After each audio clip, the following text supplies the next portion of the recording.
Argentina really is a country of contrasts, and the last stages on this side of the Andes has shown just that.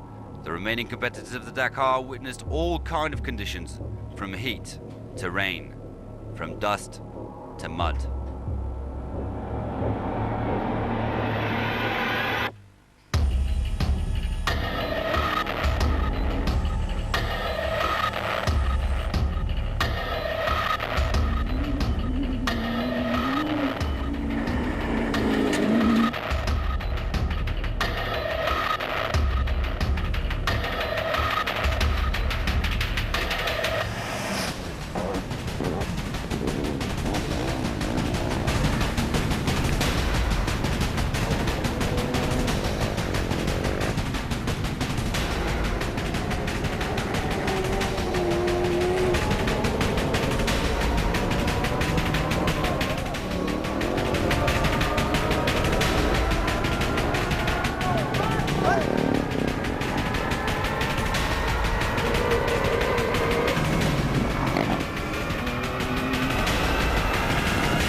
River crossings were one of the big concerns on day 5 of the rally, and a real nightmare for Han and Kim in his Mercedes, and the car didn't like being pushed too hard.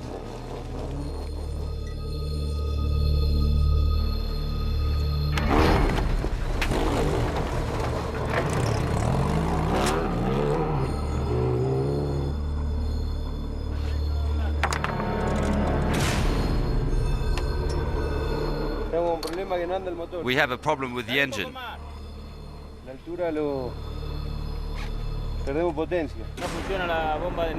The fuel pump doesn't work anymore.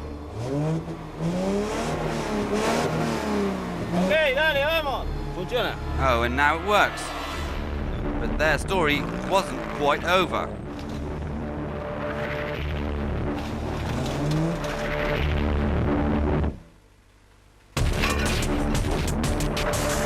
The crew eventually got some help from the locals.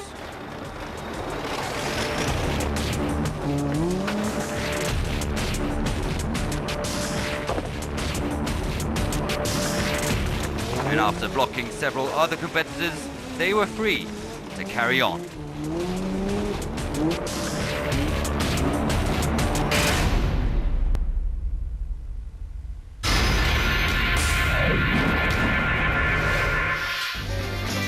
Before even taking off, the Dakar was a real show in the streets of Mar del Plata, the host city of the start of the 2012 edition.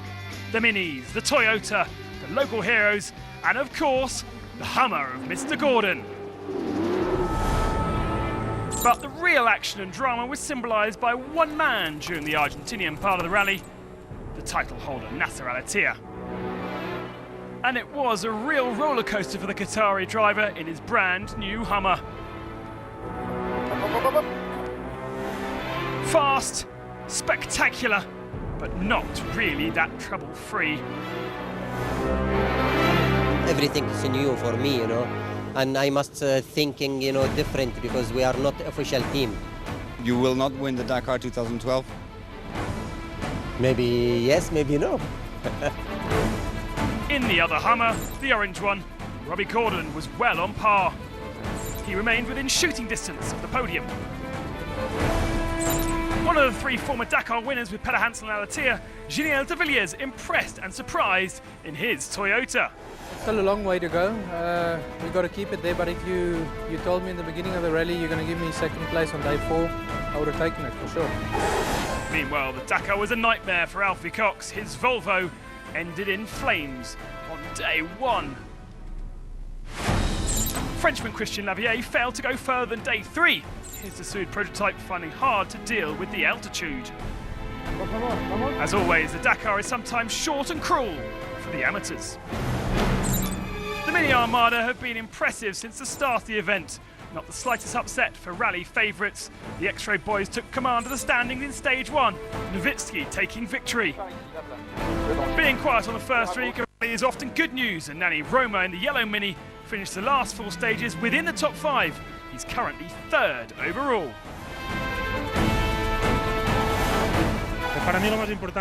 For me, it's the most important part. From winning, I shave a good pace.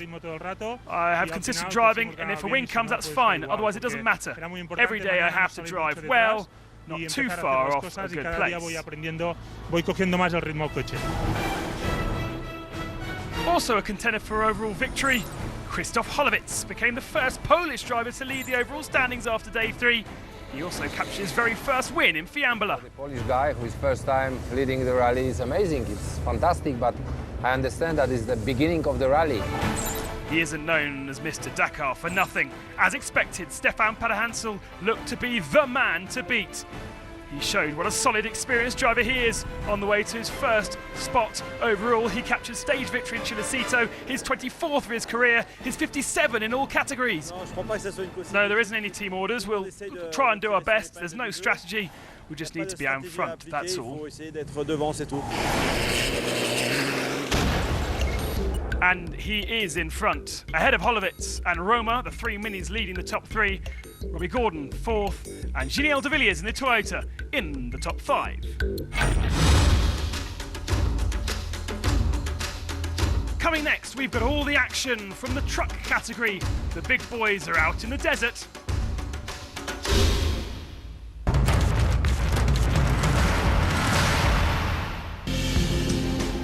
This wrecked car is the reason why Russian KAMAZ driver Eduardo Nikolaev is no longer on the Dakar.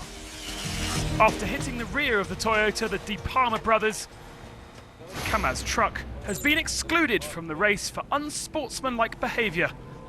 A real blow for the young Russian driver who is carrying the hopes of KAMAZ. He was 5th overall before being asked by the race marshals to leave the rally. It's a bitter blow for the KAMAZ Russian master team.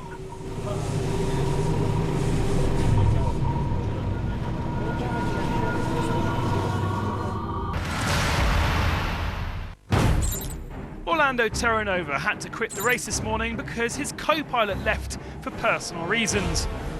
Jean-Marc Fontin from Team Overdrive suggested there wasn't a very good relationship in the car. However, Orlando's come back to give his version of events. We started the first special together with Andy without knowing each other at all and with a lot to do. During the stages we start to organise ourselves, improving and getting to know each other better. Our performance clearly shows that we've achieved some very good results. But for me there's only one thing left to say, and I'm with Andy during these hard moments for him, supporting him.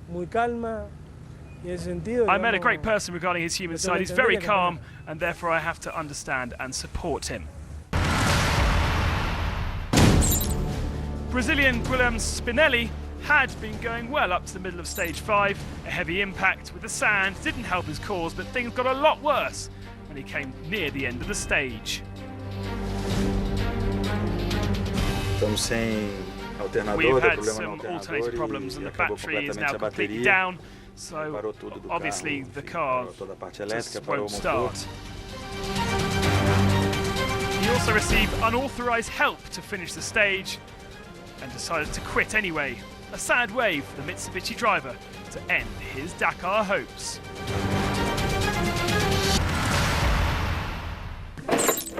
Sixth overall at the start of the special, Marcel van Vliet struggled with mechanical problems during stage 5.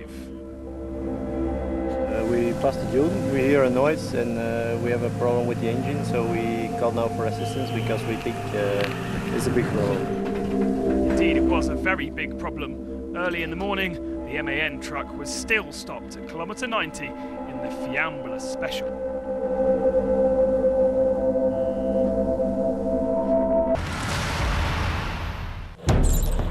The last metres of the 5th special of the Dakar were a real struggle for João de Azevedo in his Nissan pickup. The Brazilian was helped out by locals to get to the finish line. I had problems with my clutch, so we have to push for the last 3 kilometres. But we made the finish. Yeah, but it still doesn't work.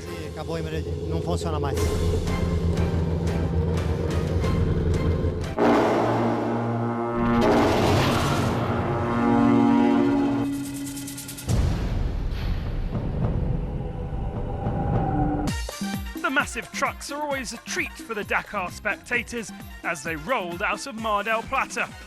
No one knew the sort of treat that we were in for.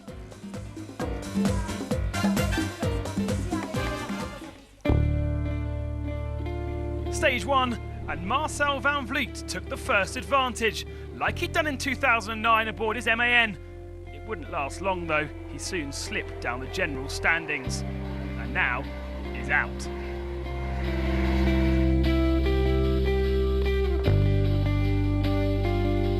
It was another Dutchman who took the advantage on day 2, with Gerard de Roy in his new Iveco, settling into his new long-nosed cab.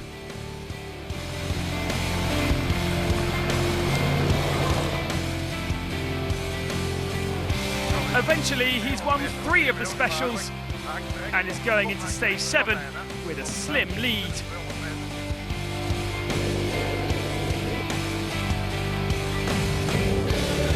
In a bid to fight against the Russian might, de Roy employed a crack team, including 80s WRC champion Mickey Piezion.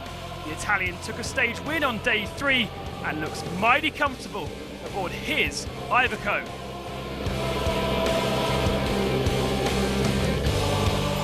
The third man in the super team is 2007 Dakar champion Hans Stacey. Racy hasn't yet won a stage, but his consistency, his supporting role, means he's just 4.5 minutes off the lead. It's a de Roy 1, 2, 3.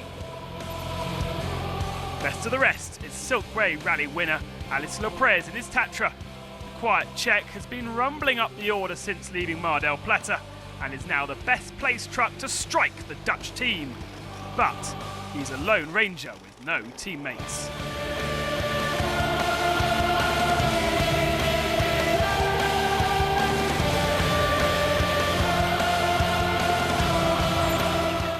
But what of Kamaz? Kazakhstani Arthur Advictus found himself at the top of the general standings after day 2 for his Astana team. And with Nikolaev's disqualification, is now the best placed Kamaz in 5th spot. But with the weight of the Russian expectation on his shoulders, will he stay in these unfamiliar surroundings? It's been a great race so far.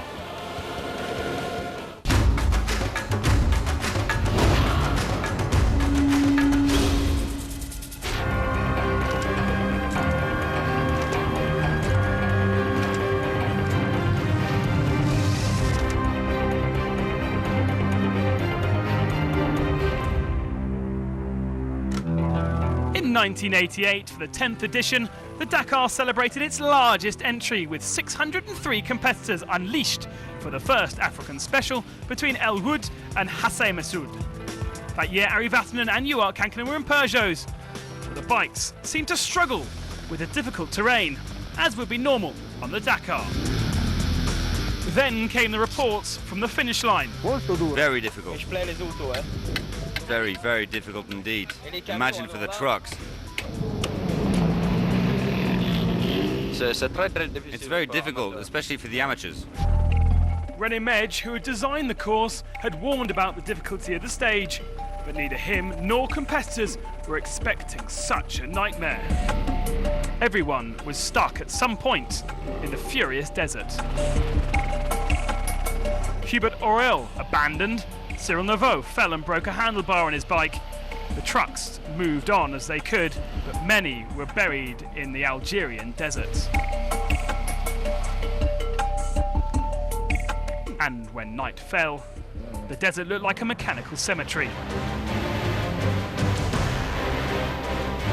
In the unforgiving dunes, there was grumbling throughout the night as competitors tried to sleep or recover.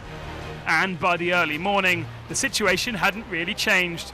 The dreaded sweeper, or camion balai, accomplished its difficult task to collect 163 competitors. For them, the Dakar had ended just 4 days out of Paris. Stage 7 is a welcome loop stage in the Atacama Desert. For the teams, it signals 2 days without travelling, but it's a true Dakar test. Can Chaleco fight back now he's on home ground? How will the Como-Dupre relationship develop?